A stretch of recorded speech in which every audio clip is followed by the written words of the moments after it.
ਇੱਕ ਧਾਗੇ ਦੇ ਵਿੱਚ ਸਭ ਨੂੰ ਪਰੋ ਕੇ ਪਰਿਵਾਰ ਦੀ ਏਕਤਾ ਸਿਰਜਣ ਵਾਲਾ ਹੈ ਕਿਸਾਨ ਮੋਰਚਾ। ਪਿਛਲੇ 25 ਸਾਲਾਂ ਤੋਂ ਵੱਧ ਰਹੀ ਲਾਗਤ, ਘਟ ਰਹੀ ਉਪਜ ਤੇ ਘਟ ਰਹੀ ਆਮਦਨ ਕਿਸਾਨ ਨੂੰ ਮਜਬੂਰ ਕਰ ਰਹੀ ਹੈ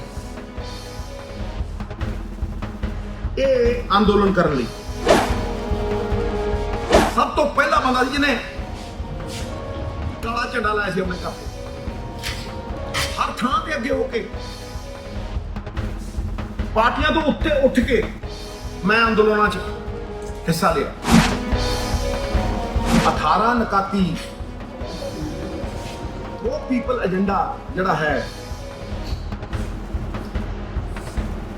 ਇਹ ਸਾਡਾ ਅੱਜ ਦਾ ਸਭ ਤੋਂ ਵੱਡਾ ਮੁੱਦਾ ਹੈ।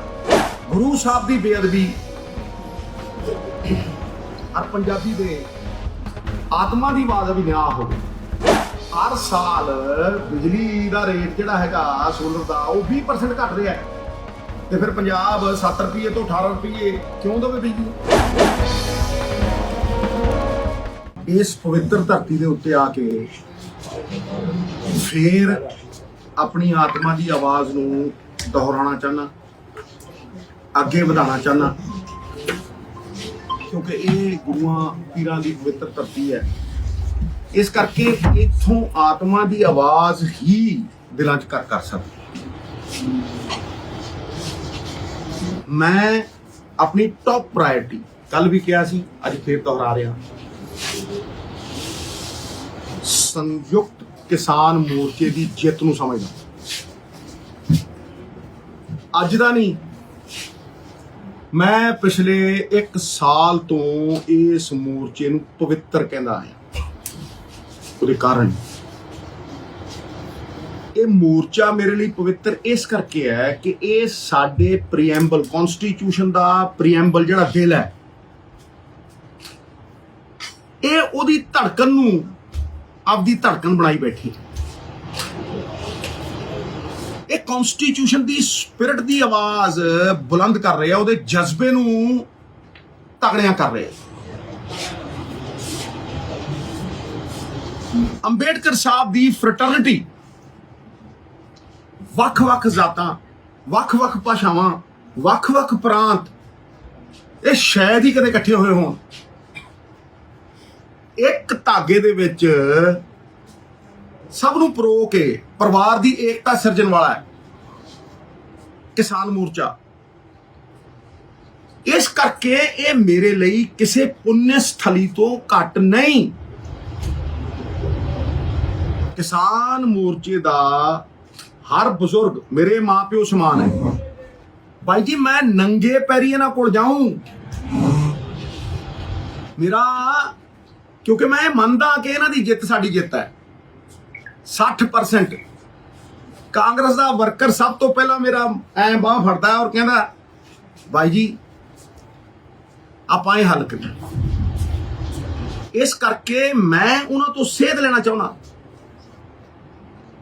ਹਉਮਾ ਸਿੱਟ ਕੇ ਉਹਨਾਂ ਤੋਂ ਆਸ਼ੀਰਵਾਦ ਲੈਣਾ ਚਾਹੁੰਦਾ ਔਰ ਇਹ ਪੁੱਛਣਾ ਚਾਹੁੰਦਾ ਕਿ ਇਹ ਜਿਹੜੀ ਸਾਡੇ ਸਟੇਟ ਦੇ ਤੰਤਰ ਦੀ, ਸਰਕਾਰ ਦੀ ਜਿਹੜੀ ਤਾਕਤ ਹੈ, ਇਹ ਉਹਨਾਂ ਦਾ ਸਭ ਤੋਂ ਵੱਡਾ ਸਹਿਯੋਗ ਕਿਸ ਤਰ੍ਹਾਂ ਕਰ ਸਕਦੀ।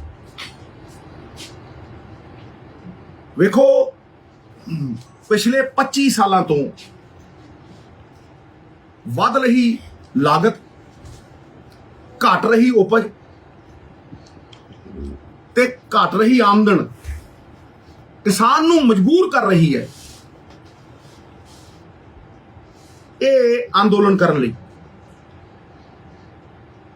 ਮੇਰੀ ਇੱਛਾ ਇਹ ਹੈ, ਜਿਹੜੀ ਕਿ ਸਭ ਦੀ ਇੱਛਾ ਹੈ ਸਾਡੀ, ਕਿ ਇਹ ਜਿਹੜੀ ਸਮਾਜਿਕ ਮੂਵਮੈਂਟ ਹੈ, ਇਤਿਹਾਸਿਕ, ਇਹ ਜਿਹੜੀ ਸਮਾਜਿਕ ਮੂਵਮੈਂਟ ਹੈ, ਇਹ ਇੱਕ ਆਰਥਿਕ ਤਾਕਤ ਦੇ ਵਿੱਚ ਤਬਦੀਲ ਹੋਵੇ। ਕਿਸਾਨ ਨੂੰ ਇੱਜ਼ਤ ਦੀ ਰੋਟੀ ਮਿਲੇ, ਉਹ ਸਾਡੀ ਪੱਗ ਨੇ। ਸਭ ਤੋਂ ਪਹਿਲਾ ਬੰਦਾ ਸੀ ਜਿਹਨੇ ਕਾਲਾ ਝੰਡਾ ਲਾਇਆ ਸੀ ਆਪਣੇ ਘਰ ਤੇ, ਹਰ ਥਾਂ ਤੇ ਅੱਗੇ ਹੋ ਕੇ ਪਾਰਟੀਆਂ ਤੋਂ ਉੱਤੇ ਉੱਠ ਕੇ ਮੈਂ ਅੰਦੋਲਨਾਂ 'ਚ ਹਿੱਸਾ ਲਿਆ। ਕਿਉਂ? ਕਿਉਂਕਿ ਮੈਂ ਜਾਣਦਾ ਅਹਿਮੀਅਤ ਇਸ ਕਿਸਾਨ ਮੋਰਚੇ ਦੀ। ਇਹਦਾ ਹੱਲ ਹੋਣਾ ਬਹੁਤ ਜ਼ਰੂਰੀ ਹੈ। ਜਦੋਂ ਬੁਲਾਉਣਗੇ ਨੰਗੇ ਪੈਰੀ ਜਾਊਂ, ਆਸ਼ੀਰਵਾਦ ਲਊਂ ਤੇ ਇਹ ਉਹਨਾਂ ਤੋਂ ਪੁੱਛੂੰ ਕਿ ਤੁਸੀਂ ਸੁਝਾਅ ਦਿਓ, ਦੱਸੋ ਸਾਡੇ ਸਟੇਟ ਦੀ ਜਿਹੜੀ ਤਾਕਤ ਹੈ ਉਹ ਇਸ ਕਿਸਾਨ ਮੋਰਚੇ ਦੀ ਤਾਕਤ ਕਿਸ ਤਰੀਕੇ ਨਾਲ ਬਣ ਸਕੇ। ਉਹ ਇੱਕ ਦੂਸਰੀ ਗੱਲ ਦੇ ਉੱਤੇ ਮੈਂ ਆਉਣਾ ਚਾਹੁੰਦਾ। ਸਾਡੀ ਪਾਰਟੀ ਨੇ 18 ਪੁਆਇੰਟ ਏਜੰਡਾ ਦਿੱਤਾ। ਉਹ 18 ਪੁਆਇੰਟ ਏਜੰਡਾ ਲੋਕ ਪੱਖੀ ਹੈ। ਵੀ ਆਰ ਵੈਲਫੇਅਰ ਸਟੇਟ, ਔਰ ਉਹ ਲੋਕਾਂ ਦੀ ਭਲਾਈ, ਲੋਕਾਂ ਦੀ ਵੈਲਫੇਅਰ ਦੇ ਲਈ ਹੀ ਹੈ। ਉਸ ਏਜੰਡੇ, ਕਾਂਗਰਸ ਦੇ ਹਾਈ ਕਮਾਂਡ ਦੇ ਏਜੰਡੇ ਦਾ ਹਰ ਐਮਐਲਏ, ਹਰ ਐਮਪੀ, ਮੈਂ ਹਰ ਵਰਕਰ ਪਹਿਰੇਦਾਰ, ਉਹ ਕਰਨਾ ਹੀ ਪੈਣਾ। ਔਰ ਇਹ ਪੰਜਾਬ ਮਾਡਲ ਔਰ ਇਹ 18 ਨਕਾਤੀ ਪ੍ਰੋ ਪੀਪਲ ਏਜੰਡਾ ਜਿਹੜਾ ਹੈ, ਇਹ ਸਾਡਾ ਅੱਜ ਦਾ ਸਭ ਤੋਂ ਵੱਡਾ ਮੁੱਦਾ ਹੈ। ਗੁਰੂ ਸਾਹਿਬ ਦੀ ਬੇਅਦਬੀ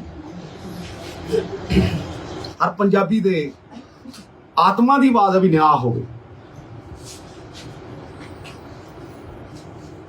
ਪੂਰਾ ਪੰਜਾਬ ਪੁੱਛਦਾ ਹੈ ਬਈ ਉਹ ਵੱਡੇ ਮਗਰਮੱਛ ਕੌਣ ਨੇ ਜਿਨ੍ਹਾਂ ਨੇ ਪੰਜਾਬ ਦੀ ਜਵਾਨੀ ਨੂੰ ਘਾਣ ਲਾਇਆ। ਨਾ ਦੱਸਣੇ ਪੈਣਗੇ, ਕੋਈ ਚਾਰਾ ਨਹੀਂ, ਕਰਨਾ ਪਊ। ਬਿਜਲੀ ਸਾਨੂੰ ਕੋਈ ਲੁਕਾਉਣ ਦੀ ਲੋੜ ਹੀ ਨਹੀਂ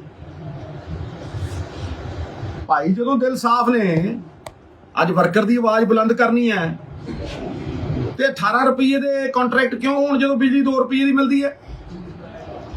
ਜਦੋਂ ਪਤਾ ਹੈ ਕਿ ਹਰ ਸਾਲ ਬਿਜਲੀ ਦਾ ਰੇਟ ਜਿਹੜਾ ਹੈਗਾ ਸੋਲਰ ਦਾ ਉਹ 20% ਘਟ ਰਿਹਾ ਹੈ, ਤੇ ਫਿਰ ਪੰਜਾਬ 7 ਰੁਪਏ ਤੋਂ 18 ਰੁਪਏ ਕਿਉਂ ਦੇਵੇ ਬਿਜਲੀ ਦੇ? ਨੈਸ਼ਨਲ ਗ੍ਰਿਡ ਤੋਂ ਕਿਉਂ ਨਾ ਖਰੀਦੇ? ਇਹ ਸਾਰੇ ਸਵਾਲਾਂ ਦਾ ਸਾਨੂੰ ਜਵਾਬ ਦੇਣਾ ਪਊ। ਮੈਥਮੈਟਿਕਸ ਦੇ ਕਿਸੇ ਵੀ ਸਵਾਲ ਦੇ ਗਲਤ ਉੱਤਰ 1000 ਹੋ ਸਕਦੇ ਆ, ਪਰ ਸਹੀ ਉੱਤਰ ਇੱਕ ਹੀ ਹੈ। ਇਹ ਜਿਹੜਾ 18 ਪੁਆਇੰਟ ਪ੍ਰੋਗਰਾਮ ਔਰ ਇਹ ਪੰਜਾਬ ਮਾਡਲ ਹੈ,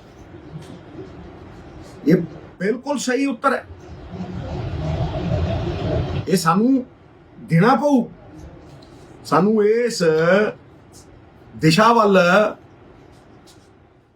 ਵਧਣ ਤੋਂ ਇਲਾਵਾ ਕੋਈ ਚਾਰਾ ਨਹੀਂ। ਔਰ ਇਸ ਪੰਜਾਬ ਮਾਡਲ ਔਰ 18 ਨਕਾਤੀ ਏਜੰਡੇ ਦੇ ਪ੍ਰੋਗਰਾਮ ਦੇ ਅੱਗੇ ਕੋਈ ਗੁਜਰਾਤ ਮਾਡਲ, ਕੋਈ ਦਿੱਲੀ ਮਾਡਲ ਖੜਦਾ ਨਹੀਂ, ਟਿਕਦਾ ਨਹੀਂ। ਇਹ ਬੇਨਤੀਆਂ ਮੈਂ ਤੁਹਾਨੂੰ ਕਰਨੀਆਂ ਸੀ। ਮੈਂ ਖੁੱਲੀ ਕਿਤਾਬ ਵਾਂ,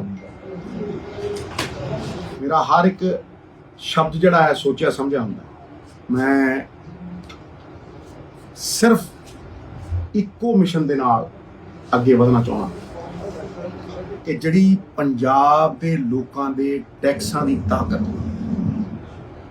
ਸਰਕਾਰ ਕੋਲ ਆਉਂਦੀ ਹੈ, ਉਹ ਉਹਨਾਂ ਲੋਕਾਂ ਦੇ ਕੋਲ ਵਾਪਸ ਜਾਏ। ਦੇਖੋ ਤੁਸੀਂ ਟੁੱਥਪੇਸਟ ਤੇ ਟੈਕਸ, ਆਟੇ ਤੇ ਟੈਕਸ, ਕੋਈ ਚੀਜ਼ ਖਰੀਦ ਲਓ ਤੇ ਟੈਕਸ। ਉਹ ਤਾਕਤ ਉਹਦੇ ਕੋਲ, the power of the people must return to the people। ਸਰਕਾਰਾਂ ਵੀ ਕਨਸਟੀਟਿਊਸ਼ਨ ਦੀ ਸਪਿਰਿਟ ਕਹਿੰਦੀ ਹੈ, governments by the people, of the people, for the people। ਲੋਕਾਂ ਦੀ ਸਰਕਾਰ ਲੋਕਾਂ ਦੇ ਵਾਸਤੇ। ਇਸੇ ਤਰੀਕੇ ਉਹ ਲੋਕਾਂ ਕੋਲ ਵਾਪਸ ਜਾਏ। ਇਹਨਾਂ ਹੀ ਸ਼ਬਦਾਂ ਦੇ ਨਾਲ ਮੈਂ ਤੁਹਾਡਾ ਧੰਨਵਾਦ ਕਰਦਾ।